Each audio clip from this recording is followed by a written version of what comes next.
It's okay to filter your pictures, but do not filter your emotions. Like, tell it like it is. So many people are hiding so many things and living double lives, trying to have this image out there. My thing is, I'll edit my pictures, I'll put filters on them, but when it comes to my emotions and my mind, I will speak them as they are. You're listening to Out of Line with Caroline Lee, exploring offline realities with online personalities. Mama Cax is a Haitian-American blogger, advocate, model, and motivational speaker. Cax uses her Instagram channel as a platform to talk about body positivity and as a source of inspiration for what life with a disability can look like. She travels the world fearlessly, even after having lost her leg to cancer as a teenager. In fact, her travel is so extensive that she's the one who inspired my own trip to Tunisia. And the first time we met in person was in Rome earlier this year because our paths in Italy happened to cross. She now lives in New York City, where she is currently working on her master's. So we had a call to record this discussion.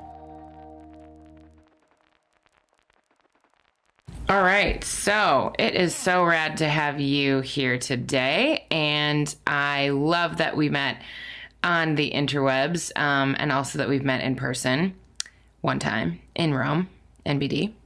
But it's awesome to have you here today, and I just want to dive right in and ask, at what point did you get discovered? I think for me, it started with joining Instagram specifically. And I think just like everyone else, I sort of, started using it as a way to share my daily stuff, pictures of food and everything. And at that point, it was strictly just sharing with friends and family members. But I think part of me had never really been completely comfortable. So it was always this thing of trying to hide myself and being insecure about so many things, especially, the physical body. And I just sort of like started posting some of those insecurities and trying to talk about how I deal with those things and trying to figure out if any of my friends, had the same sentiments, which is funny because at that time, my Instagram was not private. So obviously I started getting feedback from like strangers and positive ones at that. And I think the very first article that came out was from Huffington Post. They kind of like interviewed me, and that sort of went around. And then next thing I knew, it was different magazines. And I think that's how I sort of like built like a following on Instagram. I didn't even know that. That's rad. Yeah. So I would say since then, in terms of posting, not much has changed. I think the major thing that's changed is how I curate my content. It's more thought out. But in terms of what the subject that I tackle, I think they're pretty much stayed almost the same. Now that I do have this huge following, the challenge is always trying to engage people more and trying to have more content. Yeah. So with all of that, has your online identity been something that you have had a say in how it's shaped? Or is that something that's been more shaped by your interviews or by the things the stories that have come out about you? I think I would like to think that I decide what I want to post, but to be frank, I think the sort of followers that I have, I try to kind of like cater to them a little bit. Because I feel like when I first started, it was very much about traveling, right? And I really wanted to tackle accessible traveling with a disability, that sort of thing. But then I feel, which is very much the case, I still sort of like tackle those issues, but I think there was such a strong need for like body positive message, because when I did share a couple, I had so many people who could relate, whether they were amputees or not. So many people could relate to that, a lot of women, because I think my following is like 60 to 70% women.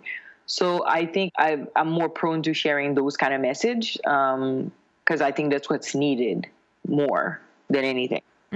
Yeah, that makes sense. I found you because of your travel work, and I've always been so inspired and also just like challenged that there's nowhere I shouldn't go.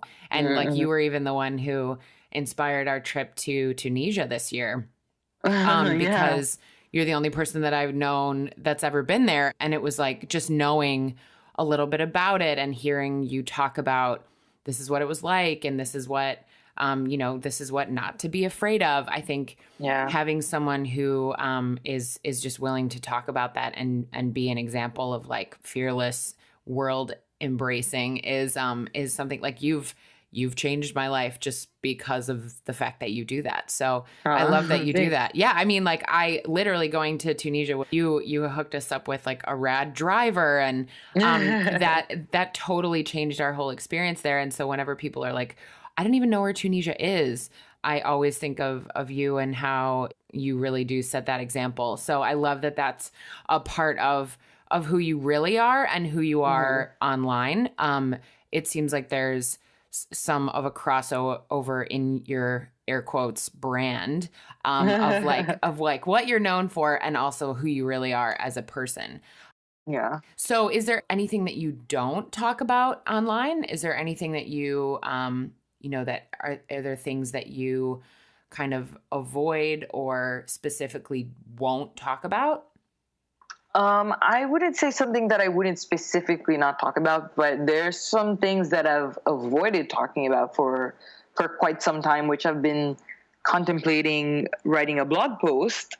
But it's one of those things where I really need to be careful in my wording and make it really neat so that there are no loopholes, because I have written stuff that have gone slightly viral or have been shared by other bigger magazines. So this is one of those topics that I really want to be careful about.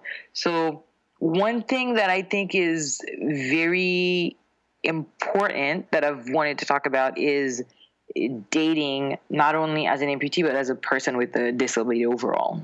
Yeah. And it's a crazy topic because I think a lot of people have this misconception that people with disabilities are like asexual, or they don't even think about it. It's like disability and sexuality don't even come close to the same sentence. And the biggest thing I think a lot of people with disabilities sort of like try to avoid is, I know we all try to avoid weird people, but in the disability community overall, one thing that's very common is like meeting someone who actually has like a disability fetish. Oh, wow. Yes. And this thing is a whole world out there. But I can only speak as my experience as an amputee, and I don't want to kind of like generalize that even, but any amputee will tell you when they first become an amputee, there are two sort of communities that they learn about. They learn about transabled, and those are people who wish to become disabled by any means. So going to the extreme from injecting themselves with weird substances to get to that point, or doing it themselves. And another community would be what they've labeled themselves as devotees. Those are people who actively look for amputees to have as girlfriends or other disabled people. Wow. Yeah, that is definitely a topic that I can imagine is a really sensitive one. And I even just hearing you say that, I have so many questions. Are you able to just kind of give a broad overview of those two communities and kind of your experiences with them, or your take on what it's like to experience them as an actual someone with a disability? Yeah, sure. Okay, so as I said, I'm actually working on an article about that. So it's even hard for me to kind of like wrap my head around all those concepts, but I'm going to try to sort of like simplify it a bit. When it comes to, in general, I haven't had any tangible experience with either of those communities. Now with social media, things are becoming easier to find. So just with a hashtag, you're already putting a collection of, items for those people in general. So before, whereas they had to actively try to find maybe pictures of amputees, now they could go on Instagram and just find a specific hashtag and find an account that they would either want to follow or get in touch with that person, if that makes sense. Yeah. So now it's even easier for someone in those communities to find what they're looking for. Um, and for me, the longest I've tried to figure out why I was so uneasy with this whole term of transableism. To me, I've always looked at it on a personal level, seeing how for a lot of people there has been so much pain getting to where they are, whether they're like paralyzed um, or they have an amputation. There was a lot of the times there was something that led to that, and that carries a lot of pain, right? And even if someone was born that way, then seeing how you're excluded in society or how things are not very much accessible, there's a lot of frustration on that. And even if you do have a sense of pride, so seeing someone waking up one day and deciding, oh, I feel like I was meant to have one arm, I'm gonna chop my hand off, or I feel like I was meant to be in a wheelchair, so I'm gonna buy a wheelchair and kind of like wheel around the house. So to me, you're kind of like picking or glamorizing some part of it, picking what's easy. Because I'm sure if someone's pretending to be in a wheelchair, they could just, ditch that wheelchair and go up the stairs when the challenges actually come to them. So to me, that has been my whole thinking about it. But at some point, I had to step back a little bit and think, but how is it different from transgenderism? And try to see the parallel between those two communities too. Wow. You know? Yeah. Because for a long time, transgenderism was seen as a mental disorder, which is how transableism is being seen now.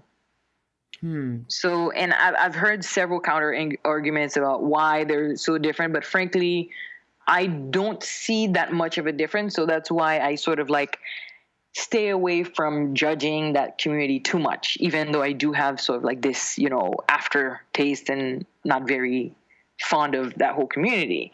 But when it comes to the devotee communities, that's where I have a big problem, because it's one thing to fetishize like an item, but fetishizing a whole person, to me, that's completely wrong. Because at this point, you value the person for that specific thing, and you don't even see that person as a whole.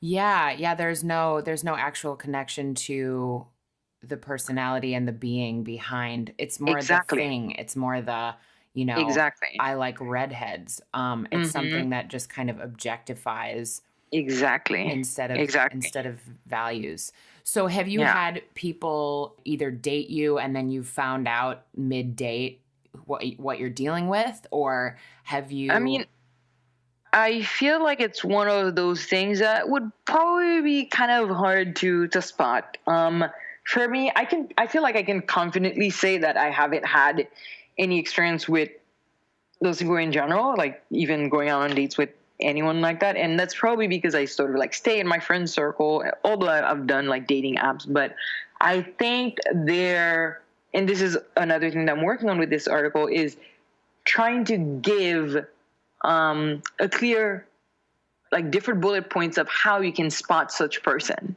And yes, it is going to be hard. And don't get me wrong, I feel like some people with disabilities actually actively look for those people.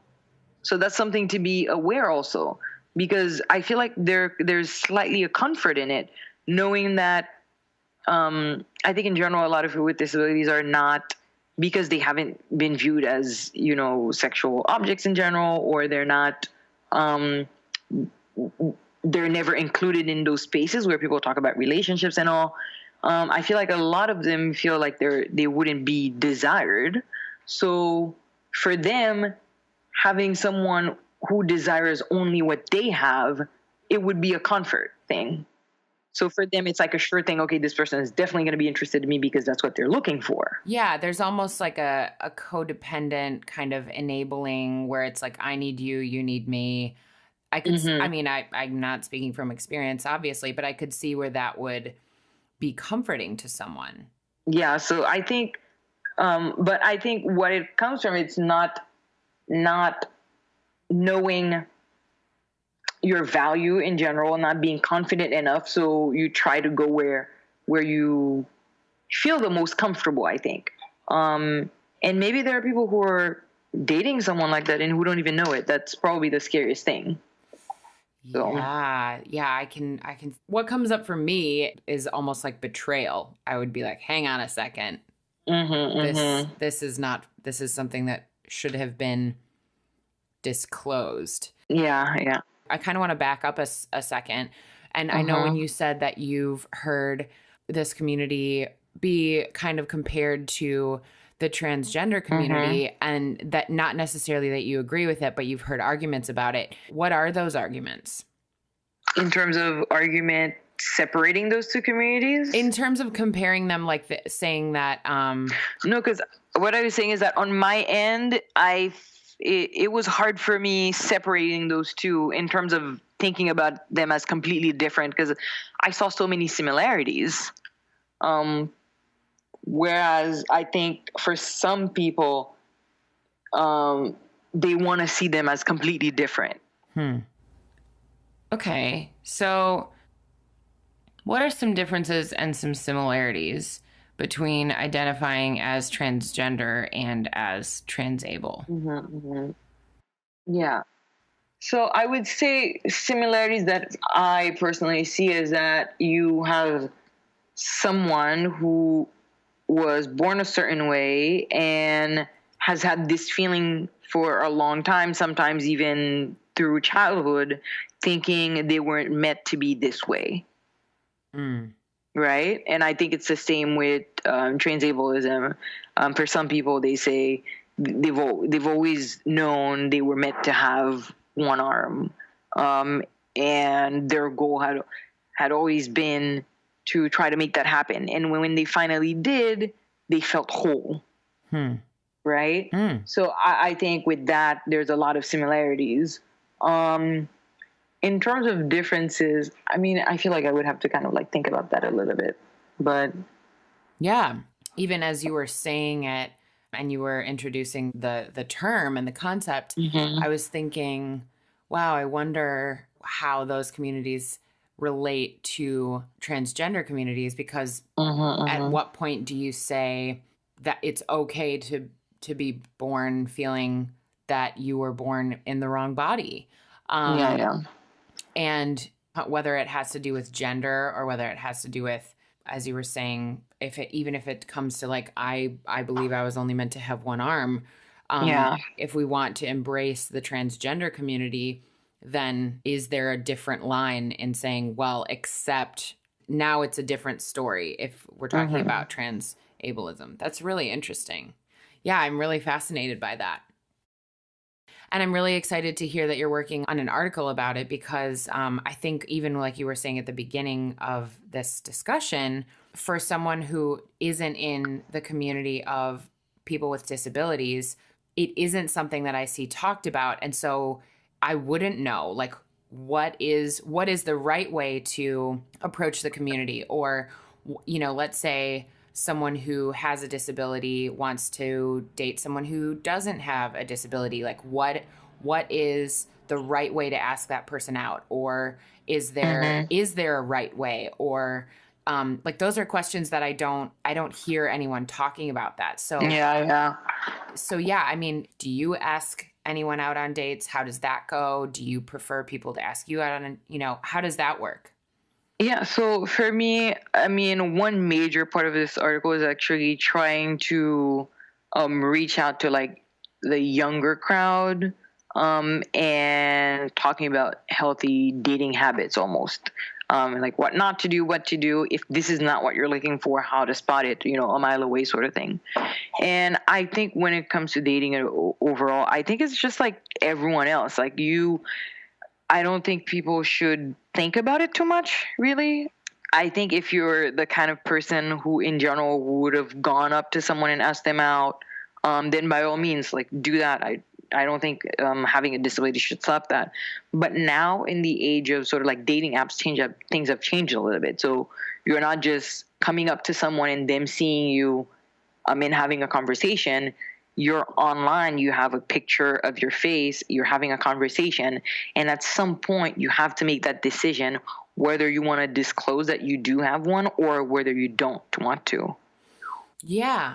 questions about should I post a picture where my assistive device is showing, or should I not post one, you know? And to me, what I always tell people, it's like, post wherever you think you're attractive, not even thinking about those devices. But the reality is, again, if you're trying to kind of like avoid a certain group of people, you have to try not to disclose those things or not to show them. But then again, if you're trying to also weed out someone who's going to reject you on a first date because of those things, then it's also good to disclose it. So there's no wrong or right answer. It's really just going with the flow and see what works. Yeah. Yeah. Okay. So are you on dating apps at the moment? Girl, I used to be, but I took a break because dating in general is really frustrating, emotionally draining for no reason whatsoever. So, but I used to be, yeah. Yeah. Okay. I love your answer. So has there ever been anything in your dating profiles that have led on to the fact that you have a disability? So before, it wasn't. So when I first sort of like started, it would be strictly face shots, things that are covered. But then again, I could say at that point also, I wasn't wearing a prosthetic where you could actually see that I was wearing a prosthetic. So my life was all about concealing it. And in the dating world, it was also about concealing it. And it's not something that I would mention at all. But I suspected that a lot of the times when I went on a first date, it wouldn't lead to a second date. And I had this feeling that that was the reason. So my thing was, I think once I started becoming like more confident, I decided, you know what, I'm going to post the same kind of pictures I have on Instagram. Those are the kind of pictures I'm going to post. So at this point, it's not even up to having a conversation about, you know, whether I'm in amputee or not. It's like you see it in the pictures right away. And if someone decides to have a conversation, then, you know, so be it. And then let's go out on a date. I think that's how I've approached it. But I did actually go on a date with a guy twice and he didn't know. Oh, really? Yeah, until sort of like third date. And it was the most awkward thing ever for me. And it was I'm the kind of person who gets a lot of like anxiety attacks. And I feel like it was the worst anxiety attack I had in my life when it was that moment to tell him about it. Oh my gosh. What did he do? It was really bad. Was this a long time ago or was it? Not really. It was maybe 3 years ago. Okay. And you had it, did you meet online? We did. We met online. And this was before your dating profile said or had photos that showed. Yes, exactly. Okay. And you know, now there's an option where you can like link stuff to your Instagram. Yeah. I think mine was, oh my God, now I'm thinking about it, it was actually a nightmare. I have to walk you through the steps. So we end up meeting up, and I had my leg was covered with a foam, so it looked exactly like a normal leg. Maybe it was slightly thinner, but no one would know. I had tights over it so that you wouldn't see that the color was slightly lighter than my skin. And there was a lot of time put into grooming, trying to get this thing to look as, you know, average as it could. So I go on this date. It goes really well. But at that point, I also had crutches. So there's always question, why do you have the crutches? And my thing is always, I had a surgery. And I find that a lot of the times when I kept the answers like really vague, they figured I didn't want to talk too much about it. So not a lot of questions were being asked, right? So this particular person, we ended up going on a second date. And then I went away for a while, but we kept messaging. So we got a bit closer, even though we were seeing each other as often. And then I got to a point where I knew if we're getting this close, I would have to talk about those things. So I decided to text him, and I did tell him. And it took him maybe less than 3 minutes to reply to my text, where I basically said, I have to tell you something. I have a prosthetic leg. And I told him it was because of the cancer. So although it took him less than 3 minutes to answer back, it felt like an hour. And my heart was just like beating away from my chest, and it was to a point where I couldn't even breathe. I literally just took my shirt off, laid on the floor, because usually I feel like having something cold against my chest kind of helps when I have anxiety attacks. So yeah, that's what I did, waiting for this text back, and I was like, oh, I was dying.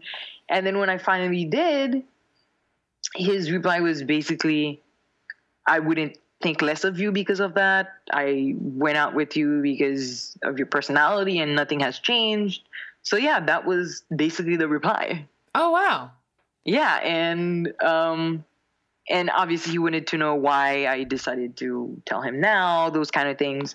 So it wasn't as bad, I guess, as I thought it would be, although I was panicking. But to be fair, it could have gone a different route, you know? Oh, yeah, absolutely. So yeah. Absolutely. That's a very vulnerable thing to share, especially when it's a new connection. I can only imagine that would be somewhat horrifying, and it sounds like it was. I'm glad that he was cool about it, because, I mean, have you ever had anyone be a douche about it? I don't think they would outright be a douche, but it's kind of like the saying that I have a prosthetic, and then less texting eventually fades, or not really making plans to meet, or coming up with some really nonsense excuse. So yeah, it's happened in the past. So you were saying before, when it comes to asking people out or being asked out, that the disability community doesn't necessarily have a stance on this is how it should be, or this is how I want it to be. Are there things that the disability community wants the non-disability community to know? Is that a weird way of questioning that? Yeah, because it's kind of like we don't all want the same thing. Everyone's really different. We all have different needs. So my opinion on it is not going to be the opinion of the whole disability community, you know, just like your opinion on dating is not going to be everyone's. For me, first and foremost, I'm speaking as a woman, as a person with disability, as a Black person, as a feminist. So I know a lot of women in my circle who would never, ever ask a guy out. For me, I have different dating rules. Like, I don't care if I'm the one asking someone out or if they're asking me out. Like, I would totally go up to someone and, you know, I'd probably just say, try to have it friendly at the beginning and then see where that leads, you know? But I'm not opposed to it. I've asked guys out in the past before.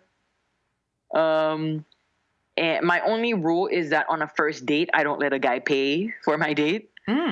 It's always going Dutch on the first date. And then sort of like at the beginning of dating, I have this rule that if I invite you to a place, then I pay. And then if it's the other way, then you pay. I like that. And do you say that before you go? Do you verbalize that before you actually get there? No, not before I go. I would, when the check comes, basically, I would say, no, I wanted to show you my favorite spot, so it's my treat, you know? But I've gotten a bit of a pushback from some people. And for me, that's kind of like a clear way to know that this is not the person for me. Because if a guy picking up the check means they want to treat me, they want me to be happy, then I want to be able to do the same thing for that person too. I love that. Yeah. But at one point I went on a date once, it became a battle. It's like, I'm like, no, I'm paying. And I basically give him an ultimatum. I'm like, okay, we either split or I take the amount that my meal was supposed to be and give it as a tip. That was like the thread of it. Oh, it was horrible. My goodness. Oh my Yeah, gosh. but this guy was raised to be like really macho. He believed in like gender roles and all that kind of stuff. So, but yeah, so like I said, for someone who's also disabled but believes in gender norms, then their ideas on dating are going to be completely different from mine. Yeah. Yeah. Okay. Yeah. Amazing. And I really, really hear you and respect what you're saying about generalizations. Why would every person with a disability want the same thing that you want? And why would any straight white girl like me want exactly what I want? So I really hear that. I think that that's a really good thing to keep in mind. Would you say that in general you feel really fine and you feel comfortable with people asking you really clear questions. If they're either curious about your disability or about, let's even say your sexuality, like you were saying at the beginning, a lot of people assume that the disability community is just kind of asexual. If someone came up to you and asked you of overt questions about your sexuality and or your disability, are you comfortable with that? For me, it depends on the situation. It depends on who's asking. And frankly, sometimes it depends on my mood. Like some days I just don't want to be disclosing everything. And when I say it depends on the person's situation, if it's someone that I'm dating, I feel like there's certain things they're allowed to ask if this is going to lead to me having sex with that person. But at the same time, if it's just a stranger walking around and not even greeting me, just stopping me at a traffic light and trying to learn everything about me in a split second and then go about their day, for me, I feel really uneasy about that. So it definitely depends. Does that happen? Yeah, it does happen. Where someone just comes up to me and say, "What happened?" Oh my. And usually I kind of like, sometimes I would lie, accident, just keeping it one word, you know? Yeah. And sometimes I would, have that conversation, but I had to be conscious about who I'm sharing my space with, who I'm sharing just myself with. And I remember the last time someone came up to me and said that, I was like, first of all, you say hi, you ask me how I'm doing, and then you can ask a question. And then we had to track back. It's like, oh, hi, how are you? I said, I'm fine. And then did, the normal introduction. And then actually took the time to answer his question, Wow. Good for you. I love that. Tell it like it is, girl. Seriously. Yeah. Why is that okay? Yeah, that's really interesting. You live in New York again for now? Yeah. I live in New York now. Yeah. Mm-hmm. And is that something that you find when you live there versus when you're traveling? Do you find any sort of difference in the way that you are, I guess, treated or even questioned? Yeah, definitely. I feel like there's certain places where people look at you, but there's no stare. There are other places where you go to and everyone is staring. And a lot of times it's not just the fact that I have a prosthetic. It's that it's maybe a prosthetic that they've never seen before with those like intricate designs. It's also the fact that I'm super tall. In some places where I go, or sometimes I go somewhere and I'm the darkest person there. So sometimes I have to keep in mind that they could be staring for so many different reasons. And sometimes I go places where I guess they've never seen women with shaved head. Like people are always confused. Like, is she a woman? Is she a guy? And sometimes they come up to me, they ask me if I'm a guy. Really? Where? Yeah. Like I went to Hamburg, Germany, this summer. And this woman came up to my friend who was standing right next to me, and she said, "Is it a man or a woman?" So my friend said, "It's a woman." And she said, "Then why is her voice so deep?" Oh my. So yeah, I mean, you get different experiences in different places, and that's not even to talk about Germany as a whole. This woman was like from a small town, very old. So yeah, there are so many things that differ from places, but I think in general, people are kind of the same wherever you go. Yeah. Oh my gosh, that's so fascinating. And to me, I crack up at that because I know you to be someone who has like a tall, feminine goddess kind of energy. Like when you walk into a room, you are tall and it's like people, like you're right. People could be staring at you for any number of reasons. Because you have gorgeous dark skin or because, like you're a stunning, striking presence. It's not like people can just ignore you because you do have such a large energy. But when I hear that people are making commentary on how low your voice is, I'm like, I'm sorry, what? And I mean, I like the raspy voice in general. I've always admired that in other women. My thing is, and sometimes I do have those days like when I'm not wearing makeup, I don't have my eyebrows on, I don't have lipstick on, I'm wearing a shirt, no boobs are showing. I feel like from a distance, I can kind of see how someone would mistake me for a guy in general. But my answer is always the same. When someone comments under my picture, probably not knowing that I'm reading comments, they're like, can someone tell me if this is a woman or a guy? My reply is always the same. Why does it matter? It's read the caption. There's a message there. Take in the message, and that's it. Preach, girl. Snaps for that. I love that so much. Okay, so I want to go back to one of the things that we were talking about at the beginning of this conversation when you were saying that when you first got into social media and online, it was kind of before you were almost fully secure and fully embracing of yourself and of your own process. And now that is such a huge, I would say, a part of who you are online, and I'm wondering, is it a part of who you are in real life as well? Is there a crossover between who you are online and who you are in real life? And can you tell me a little bit about what that process has looked like? Yeah, I think there's a huge crossover now because before, I feel like I put out this alter ego that I call Mama Cax. I put her out because this is what I wanted to be in the future. I'm like, you know what? If I was bold enough and if I really loved myself, I would be that person. I would call her Mama Cax, and this is what she would do. This is how she would answer this or that or this question. This is what she would be doing in life. And it's crazy because I've become her, you know? But that being said, that doesn't stop me from having, you know, the day-to-day insecurities in general. Like sometimes I literally wake up and I'm in bed. I'm like, you know what? I just don't feel like waking up and putting a leg on is just annoying. Or sometimes going up and down the stairs in New York trying to catch trains, I get really frustrated thinking, why can't I just walk without crutches? You know, those are the things that kind of like frustrate me on a daily basis. Or even when it's summer, you're going to the beach and you're seeing all those girls, like their flat abs, no scars and that sort of thing. And I look at myself, I'm like, fuck, yeah, I'm going to have to take out this cover if I want to go in the water. So those are still things that bother me. And frankly, that will continue to bother me. Probably there are probably going to be more things added to that.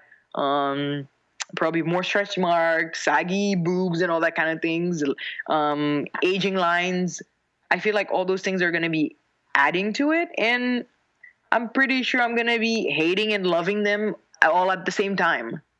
But I think maybe what's different now on my social media is that I choose to focus more on the positive than the negative. Or so talking more about this is what I do to try to love myself more, as opposed to I still don't like this thing. So it's also the way you phrase it. Like I saw something posted recently on social media. It says the way you talk to yourself matters. And I feel like using positive words or the way you frame them gives you a whole different experience. Oh, absolutely. That is 100% true of my experience as well. And I think that you're right in saying that how we talk to ourselves matters. And also coming from positivity, I can say, oh my gosh, I had the shittiest sleep last night. I woke up like 14 times and I couldn't really get a good night's sleep. And it was pretty brutal. Or I could say, wow, all right, I had a nice little relaxation in my bed for a few hours, even if it wasn't, you know, exactly the sleep I was looking for. I got to relax in a comfortable bed where I was safe and warm, and thank God for coffee, you know? Yeah. And it's exactly the same scenario, but I'm telling the story in a totally different way. And I think that it's really important for everyone, but especially as women right now in this time in history, it's really important for us to be telling stories that empower us to keep going with the work that we're doing and to, you know, respect each other and respect ourselves. And like you sort of said, to almost create this alter ego of who you want to become, because what you put your energy towards is what happens. And so I love that you said that you created your kind of own superhero and that you became her, and that now that's someone who you can identify with and be every day. It's kind of almost like the musicians who create their online personas, their on stage personas, whether it's, you know, like Bowie and Ziggy Stardust and Beyonce and Sasha Fierce and everyone sort of has this character that they play. And yet after a while, that character can kind of become who you actually are, or who you really are, or just is like a set of tools that you can pull from whenever you need to, because you know how to play that character so well. I love too that you're honest about like, it's not like I'm always that. It's not like I'm No, always... not at all. Yeah. Yeah. And sometimes I also can't even believe it. I wake up, I'm like, I don't know. It's weird. Even though I've had my amputation for like 10 years now, some days I do wake up and I'm like, I can't believe this is me. Kind of like this out of body experience. It's like, oh, wow, I guess I do have one leg and I'm going to have to continue and do everything else for the day and the rest of my life. But sometimes it is surreal.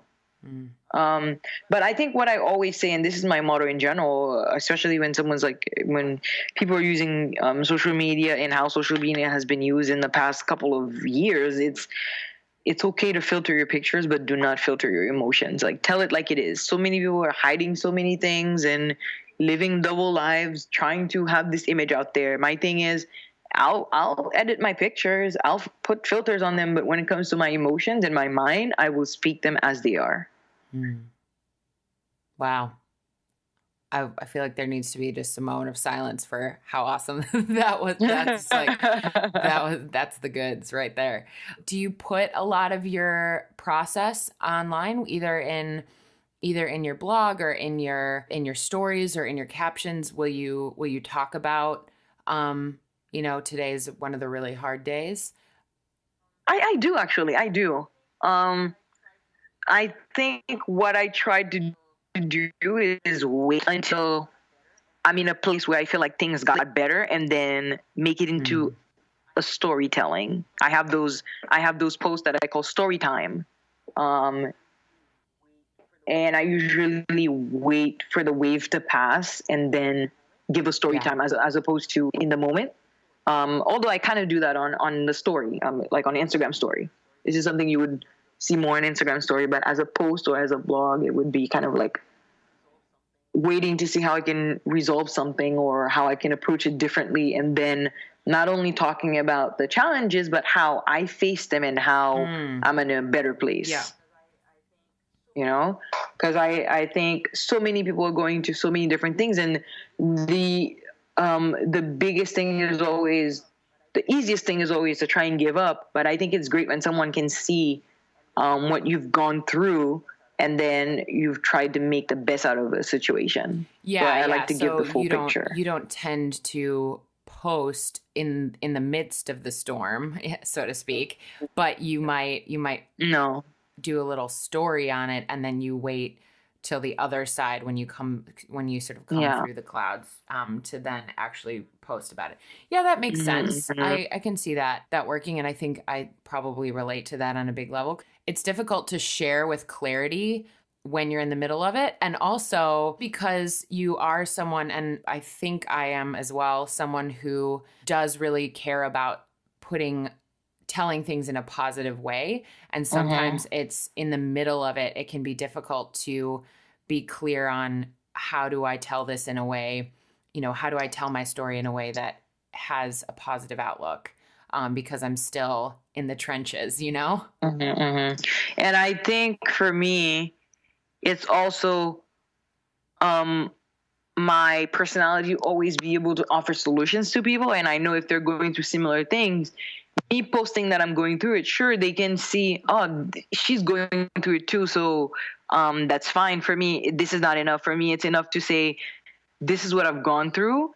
And then maybe through trial and error, I found something that worked, and say, this is what I did, and this is what worked for me, or this is how I dealt with it. So they can take a lesson from it, or even try it themselves, And I think one of the biggest example that I can give was in June, I was featured in Glamour magazine, and it was kind of like a picture of me in a bikini and talking about the journey through like body positivity and how I try to like encourage people to do the same.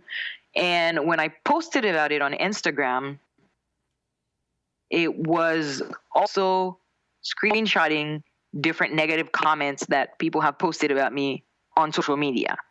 And to me, that was a way of saying all the beautiful posts you see here on Instagram are pictures of that I've posted, knowing that there were negative things out there, and also filtering the negative stuff because I want my page to always be a space of positivity. And specifically, it was a picture that Refinery 29 posted that sort of like went around. It was kind of like talking about how I go to the beach in my body, basically.